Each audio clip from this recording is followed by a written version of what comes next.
Olá, como vai? Eu sou Bernardo e vou ser o seu professor de filosofia. Na nossa aula de hoje, eu vou falar sobre filosofia política. Um tema muito importante e muito adequado para o momento em que estamos vivendo. Por isso eu quero convidar você para já começar aqui acompanhando o nosso primeiro slide sobre o tema. Vejam, dê uma olhada no que eu preparei. Eu coloquei assim: a filosofia política segundo Aristóteles. Primeiro tópico. A filosofia como ciência que busca o conhecimento com o objetivo de proporcionar o bem-estar para os habitantes da polis. O conceito de ser humano como um animal racional. Terceiro ponto, uma democracia diferente. Vamos ver que democracia diferente era essa. Vamos tentar explicar esses tópicos para você agora. Veja, primeira coisa, filosofia política, ela tem como objetivo produzir conhecimento verdadeiro, racional, sobre a maneira correta ou sobre a melhor maneira que devemos usar para gerir a vida das pessoas na cidade. Ficou claro? De novo, não tem a política, não tem as decisões que as pessoas tomam o tempo todo e que afetam nossas vidas. Transporte público, filas em bancos, iluminação pública, impostos, saúde pública, educação pública. Como essas decisões deveriam ser tomadas? O que é que a filosofia política nos diz? O que é que Aristóteles, que foi o primeiro a pensar sobre isso, nos disse? Nós precisamos usar o melhor de nossa mente, aplicar nossa racionalidade para pensar sobre essas questões. Tentar resolvê-las de forma lógica, racional, para chegar a soluções de maneira a garantir a felicidade das pessoas que vivem na polis. Essa palavrinha grega, polis, eu tenho certeza que você já conhece lá da história. Polis era como os gregos entendiam a cidade deles. Só que a ideia que os gregos tinham de cidade não era nem de longe a nossa ideia de cidade. Nós entendemos a cidade como parte de um estado, que é parte de um país. Para os gregos, a cidade era a cidade-estado, era a nação. Então, vamos entender assim, o que é política, o que é filosofia política? Filosofia política é a capacidade de aplicar a racionalidade, a lógica, para encontrar as melhores soluções de cuidar das pessoas que vivem na nação, no país. Está vendo como essa definição é muito diferente daquilo que muitos políticos fazem? Talvez um pouco de filosofia política não faria bem. Não faria mal, desculpe, não faria mal. Veja aqui, preste atenção. O segundo tópico que eu coloquei tem a ver com o ser humano como animal racional. Porque você lembra que eu disse que a filosofia ela é racional? Então, cada argumento tem que ser baseado no princípio lógico. Aristóteles acreditava que nós, seres humanos, éramos capazes de fazer filosofia política, sim. Ele acreditava que um dia seríamos capazes de construir uma cidade melhor, justa, equilibrada. Mas em que ele baseava essa crença? Ele baseava na maneira como ele entendia o ser humano.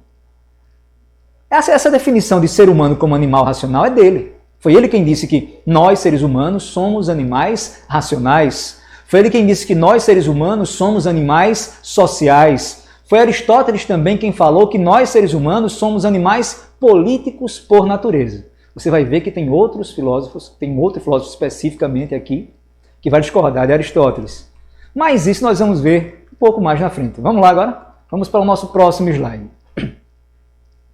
O nosso próximo slide fala sobre a filosofia política na Idade Média. Como era a filosofia política da Idade Média? Vou ler aqui os tópicos e em seguida eu comento. Influência do cristianismo. Santo Agostinho e a cidade de Deus. O predomínio do poder espiritual sobre o poder temporal. Antes de formar bons cidadãos, formar bons cristãos. Vamos refletir sobre isso?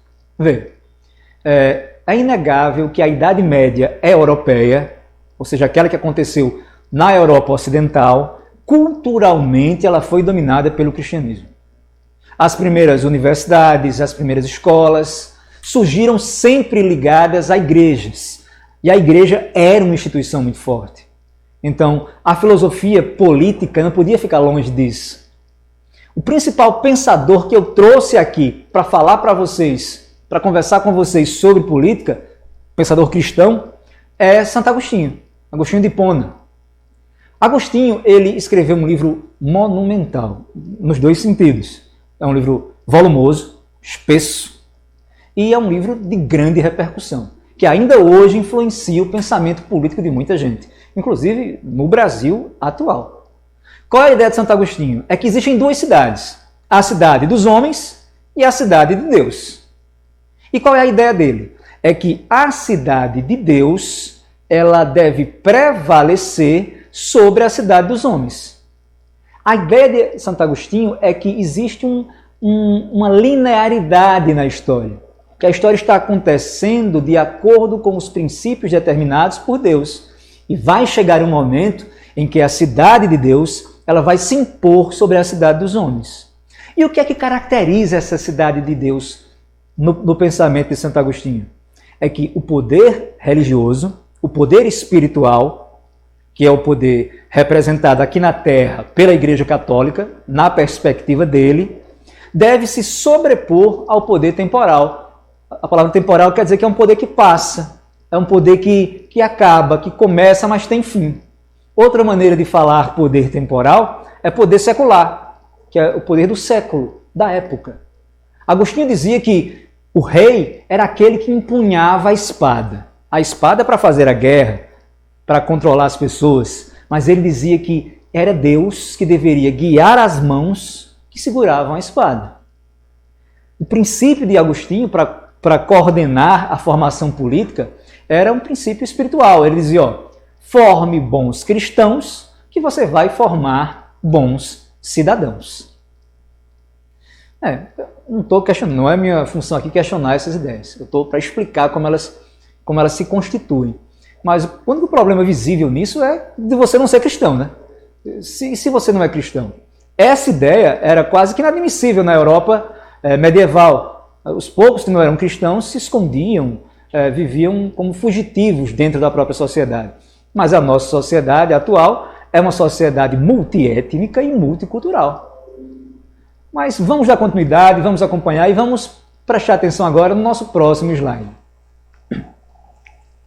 Eu trago agora para vocês um slide sobre um dos mais importantes filósofos políticos da história, e um dos mais comentados, e um dos mais mal interpretados também, né, que é Nicolau Maquiavel. Eu vou ler e depois eu comento.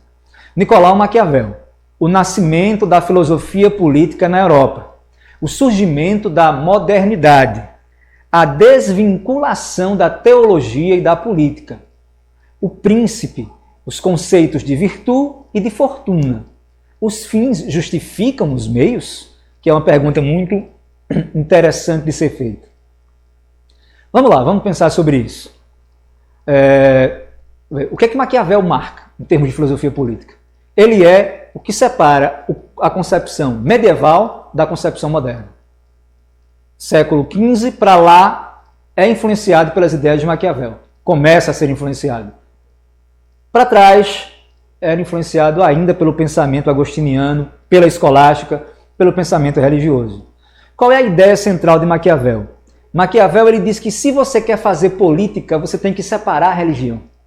Ele diz, não dá para tomar decisões políticas a partir de princípios religiosos. Porque os princípios religiosos, eles trazem consigo uma moral muito grande, uma carga moral. Além de trazer uma carga de subjetividade muito grande.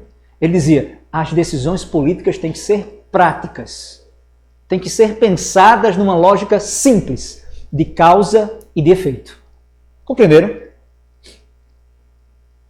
Essa lógica maquiavélica, não maquiavélica no mau sentido, porque atualmente, quer dizer, não atualmente, de vários anos para cá, o termo maquiavélico passou a ser sinônimo de gente má, de pessoa que fica planejando artimanhas, né, para destruir, para enganar e para matar. Eu não sei se Maquiavel poderia ser chamado de maquiavélico, né? Mas as pessoas que se apropriaram da teoria dele, sim. Né? Essas, com certeza, são maquiavélicas. O que Maquiavel quer dizer? Qual é a essência da ideia dele? Veja, Ele diz o seguinte: quem governa o Estado deve ser o príncipe. O príncipe, para ele, não é o filho do rei. O príncipe é o governante máximo do Estado, do país. E ele diz que o príncipe ele tem que governar agindo contra uma força que ele não controla. Qual é a força que ele não controla? É a força da fortuna. Por favor, nós entendemos a palavra fortuna como se fosse coisa boa, né? Só coisa boa. Mas fortuna, na língua italiana, ela significa sorte. E sorte não é uma coisa necessariamente boa. Senão não haveria má sorte. Não é? Por que nós desejamos boa sorte? É porque há má sorte. Então, Maquiavel dizia, o príncipe, ao governar um país, ele está sujeito à fortuna. Quer dizer, podem vir tragédias, podem vir grandes empecilhos, coisas imprevistas. Então, o príncipe não pode ser qualquer um. Não é qualquer um que vai governar uma cidade, um estado. Tem que ser alguém que tenha virtude.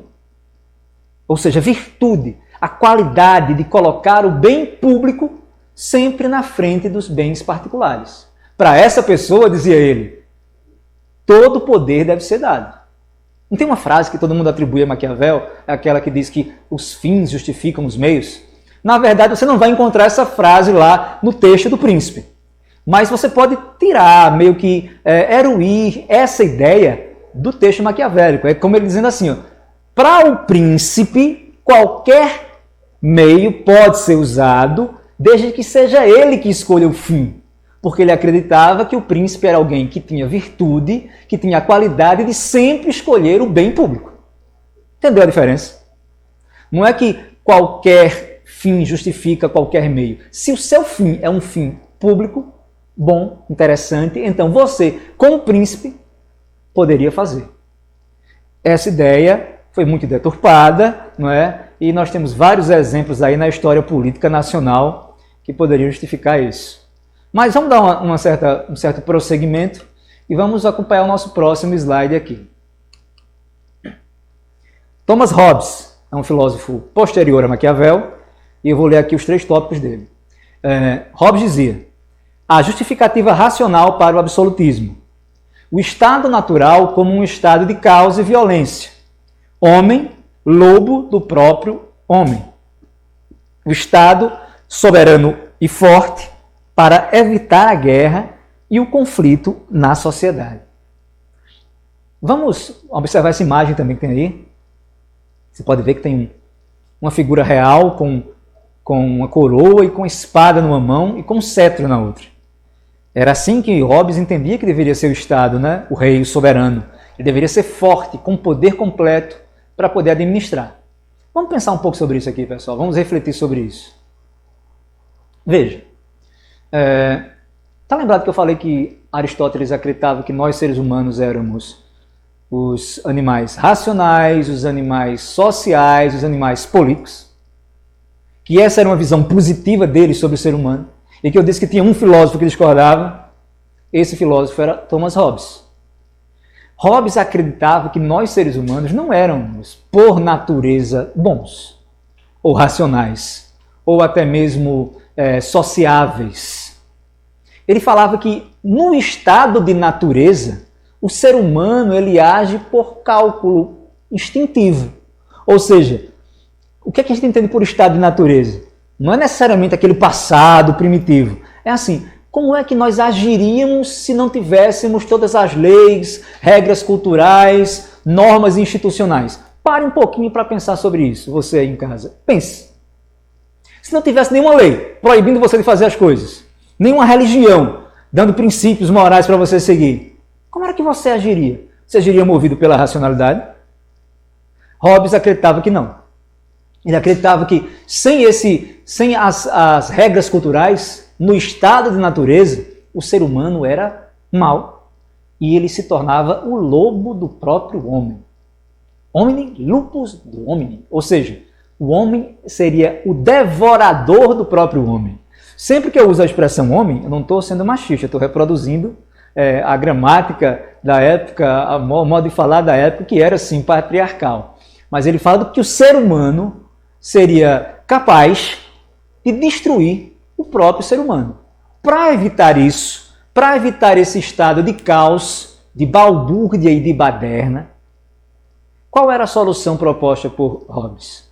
era que as pessoas decidissem abrir mão de sua liberdade completa para fazer o que quisessem, para tomar o que fosse possível pela força e conceder todo esse poder a um ente. Quem seria esse ente? O rei, o monarca absoluto.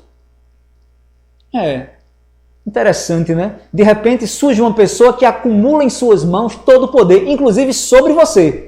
Porque o rei, no ponto de vista de Hobbes, ele tinha o poder de pedir a terra de alguém, a casa de alguém, mas na ideia dele, esse cálculo era necessário.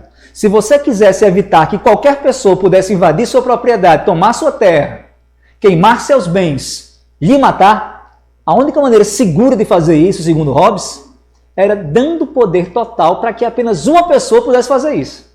Essa pessoa, o rei, o déspota absoluto, ele imporia a lei sobre a sociedade. Era uma troca, era um cálculo. A criação de um contrato. Por isso que Hobbes é chamado de um filósofo contratualista. E qual era a essência desse contrato? Era basicamente essa. Abrir mão do meu direito, um direito, entre aspas, natural, de conseguir tudo o que eu quiser pela minha força, dar esse direito a um ser, a uma entidade, para que essa entidade pudesse manter a ordem.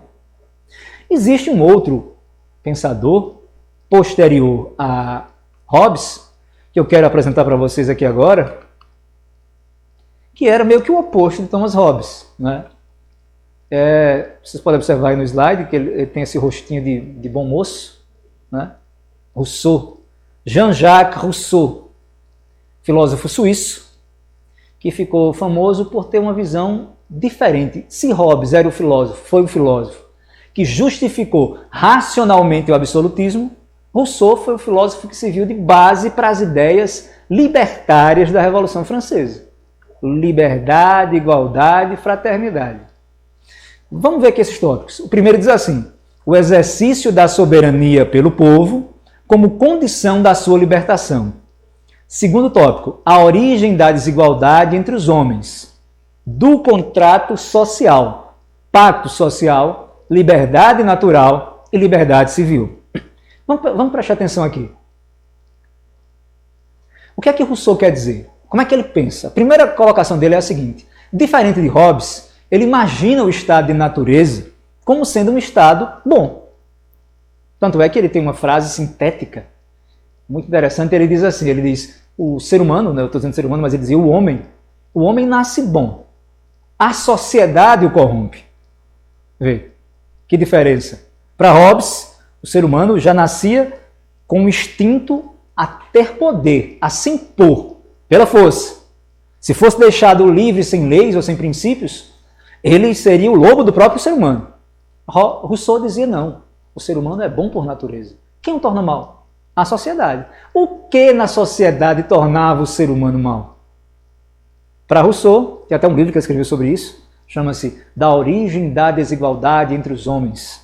Nesse livro ele lança a tese de que o que causa a opressão, a maldade, a violência do ser humano sobre o ser humano é a propriedade privada.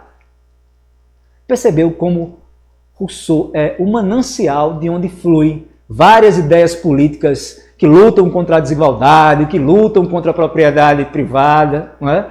Que defendem a igualdade social. Isso é fato. Karl Marx era um leitor de Rousseau, se inspirou nele para fazer suas obras. Então Rousseau diz, o mal se instaurou na sociedade quando o primeiro homem fez a primeira cerca. Ele diz, o ser humano nasce livre e em toda parte é posto a ferros, a correntes. E como resolver isso? A ideia de Rousseau é que também fosse feito um contrato, que as pessoas livremente resolvessem abrir mão de sua liberdade em troca de uma liberdade civil. Ou seja, Rousseau pensa na construção de uma sociedade civil. O que seria essa sociedade civil? Seria uma sociedade onde ninguém seria superior a ninguém. Todos seriam iguais. Todos abriam mão de poder fazer aquilo que quisessem para só fazer aquilo que a sociedade civil permitisse. E quem constituiria essa sociedade civil? Todo e qualquer ser humano, considerado cidadão. Estão vendo como essa ideia é familiar? a nós? Porque essa ideia é também uma das principais ideias que deu origem à democracia liberal, que hoje é o que rege a imensa maioria dos países no planeta Terra. A ideia de que você não tem uma liberdade natural, porque o que seria essa liberdade natural? É poder usar sua força para tomar o bem de alguém, para poder matar outra pessoa com raiva. Você abre mão da sua liberdade natural em troca de uma liberdade civil. Quem dá essa liberdade civil? A sociedade civil, através de suas leis. E quem faz a sociedade civil? Todos nós. Eu sei que alguém deve estar pensando aí, que você pode estar pensando aí. No papel, professor, falando assim é muito bom. Mas eu sempre digo o seguinte, que as coisas só não são boas o suficiente ainda, porque nós não começamos a fazê-las ou não terminamos de fazê-las. Mesmo que a sociedade ideal seja uma utopia, eu acredito que ela deve ser perseguida. Nós devemos ter essa sociedade ideal como um horizonte, uma linha do horizonte, para onde nós nos dirigimos. E mesmo que nós não a alcancemos, temos que continuar perseguindo. Então, essa é a ideia final que fica da nossa reflexão sobre a filosofia política. Espero que vocês mantenham o foco e fiquem firmes. Até a nossa próxima aula.